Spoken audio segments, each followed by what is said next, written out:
Ukraine is the most mined country in the world. All civilized world talking about prevention of climate change. But Russians, they are like orcs, they don't understand anything. It's one of the biggest acts of ecocide. We have lost the endemic species of animals in Kherson region, and impact to nature is huge.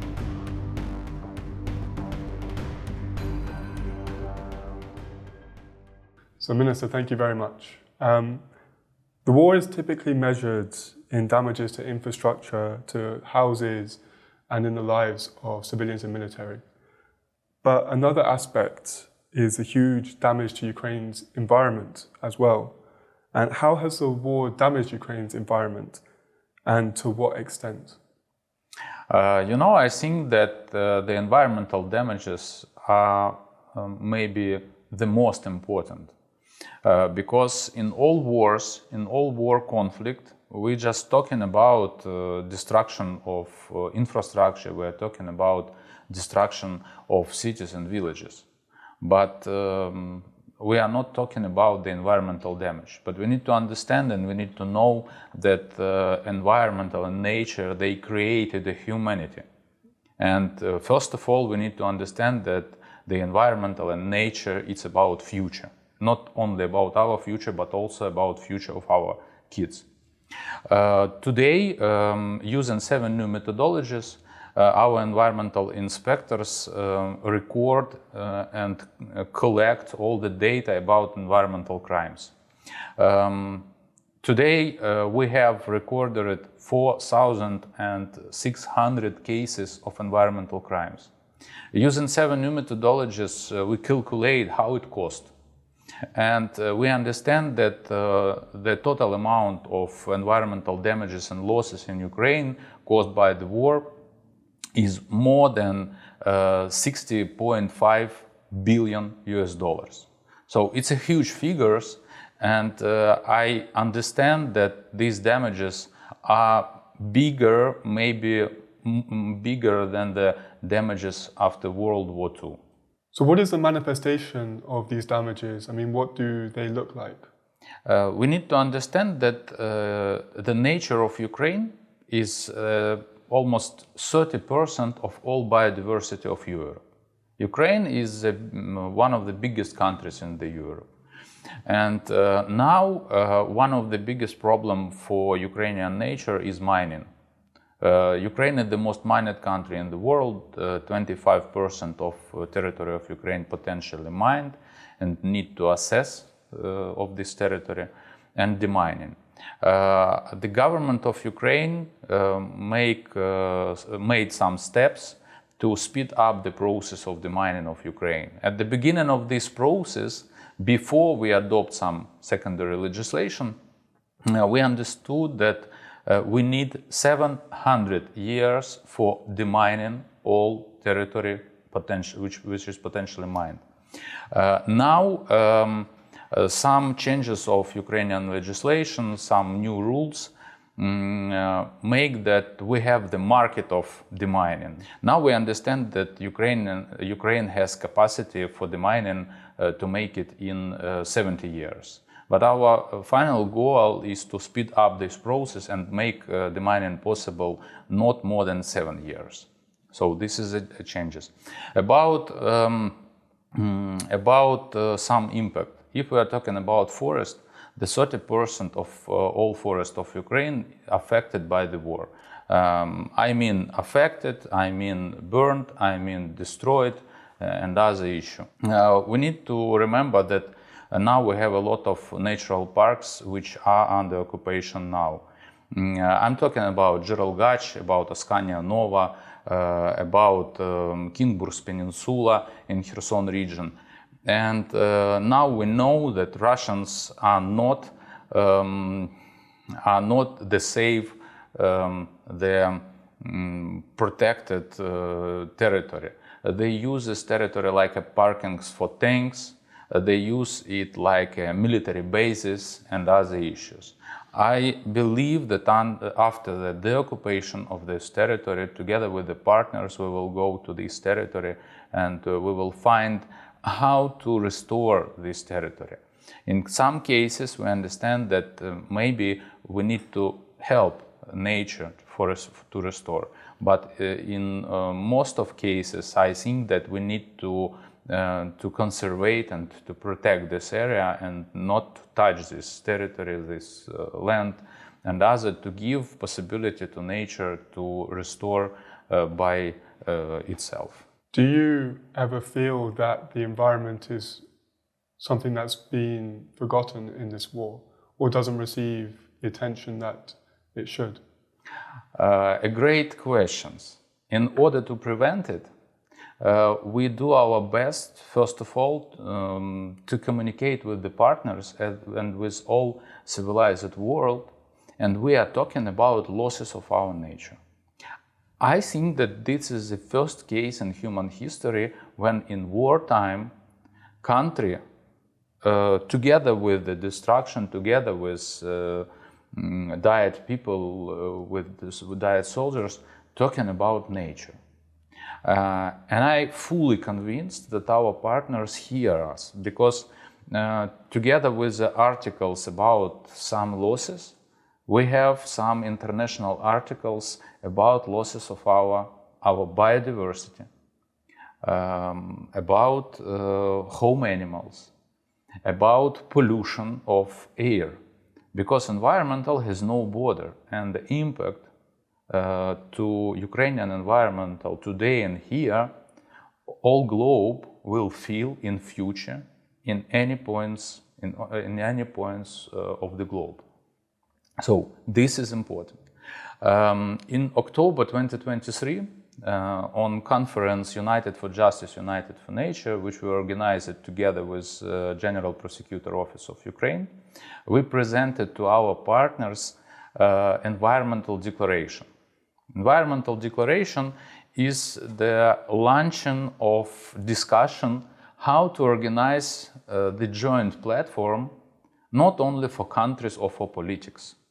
It's about joint platform where we can combine politics, lawyers, environmentalists, economists, and other experts from different parts of the globe to combine all experience and to make a deal that we have the rules how to calculate environmental damage caused by the war, which is important. And I believe that continue of this not easy but very important work will give us possibility to show all future aggressors that the war is expensive not only because of cost of rifles or tanks or some other equipment. The future aggressor should understand that the war is expensive because the losses of wild nature and environmental is much more expensive than the war or some future result of his aggression. What is the level of pollution that has been caused by Russia's full-scale invasion? You know, we have huge pollution now, but particular in the east side of Ukraine, where near the war line. But we need to remember that we have the additional greenhouse gases. All civilized world talking about prevention of climate change, about adaptation of climate change. And civilized country, also European country, also United States, invests trillions of dollars to prevent climate change issues, to adapt to climate change. But Russians, they are like orcs, they don't understand anything. And together with the experts, we calculated that the amount of additional greenhouse gases caused by the war is more than 150 million tons of CO2. It's emission of CO2 like a Belgium in 1 year. All Belgium in 1 year. One of the most horrific moments from this war was the destruction of the Kakhovka Dam.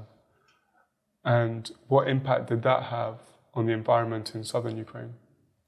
Kakhovka Dam, or destruction of Kakhovka Dam by Russians, I think that it's one of the biggest acts of ecocide.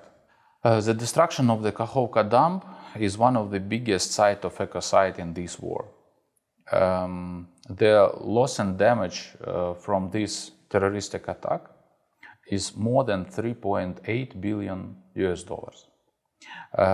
We need to understand that Ukraine lost 14 cubic kilometers of fresh water. 1 cubic kilometer, it's a cube, kilometer by kilometer and kilometer. 14 cubic kilometers. It's amount of water which is enough to give the fresh water all over the world for 2 days. We lost it in 2 days. 14 cubic kilometers of fresh water in Black Sea now. Its impact to biodiversity of Black Sea. We have recorded the died dolphins. The thousands of died dolphins died. Why? Because we have some pollution of Black Sea, we have military equipment in Black Sea, we have the sonars, military sonars in Black Sea. But Black Sea is not only about Ukraine. Black Sea is Bulgaria, is Turkey, is Romania, and other countries. So, and we have the Black Sea Convention, where all these countries take part, also in Russia. And on the fields of Black Sea Convention, we adopt some decisions how to bring Russia to accountability. Yes, Russia blocks some decisions, but I believe that our everyday work and our communication with partners and our joint understanding of problem will give us possibility to bring Russia to accountability for these destructions. As a result of destruction of Kakhovka Dam, we have 60,000 hectares of forest which potentially will die. We have lost the endemic species of animals in Kherson region. Endemic species is a species which was just in one place on the globe. We lost it. We have lost it. So the destruction and impact to nature is huge. Is there any idea of how much it could cost to repair the environment? Now I can't say the last figures. Our today's challenge is to calculate all environmental damage and losses, to give Russians the bill, high and fully concrete bill, to get reparations from them. After assessing the result of full-scale invasion, after the assessing the damage of all this war, maybe we will share the information about figures. In 2022, we developed a new application, EcoZagroza, in English, EcoThreat. This application, we show to people all over the world the figures as a result of Russian full-scale invasion and this war. The figures updates every day. Also, we show the quality of our air, the quality of our water, and the results of radiation monitoring system on special layers on the map. Very important to communicate to people. You used the term ecocide earlier. What does that term actually mean? We have the ecocide definition in our legislation. We have even some cases of bringing to justice for ecocide. We even have the case when General Prosecutor Office gave the suspicion to Russian general and to his soldiers for ecocide. It's maybe first case in human history when we have concrete, completed steps in that case. I fully believe that European Commission and the European Parliament need to adopt this definition ecocide, and integrate it into their European integration. Because this is the way how to prove that we understand that environmental is very important issues, and all who even try to destroy, to affect the nature should be bring to justice. Ukraine wants to prosecute Russia for its crimes against the environment in Ukraine. How do you collect the evidence for this, and how would Russia actually pay for this? I told you about our application Ecology. Ecology is the main heart of collecting all the information, because even people can use it to make a photo, to send to us the geolocation, some maybe description if they need it. We collect this information. After that, our environmental inspectors, after all missile attack, all accident, go to that place, to that point, collect all the information, collect the probes of water to understand their effect and pollution. After that, they, using the 70 methodologies, calculate how does it cost, and put all the information to the main register. This information, like a general basket of all losses of environmental of Ukraine caused by the war, send into general register of all losses. Minister, thank you very much. Thank you.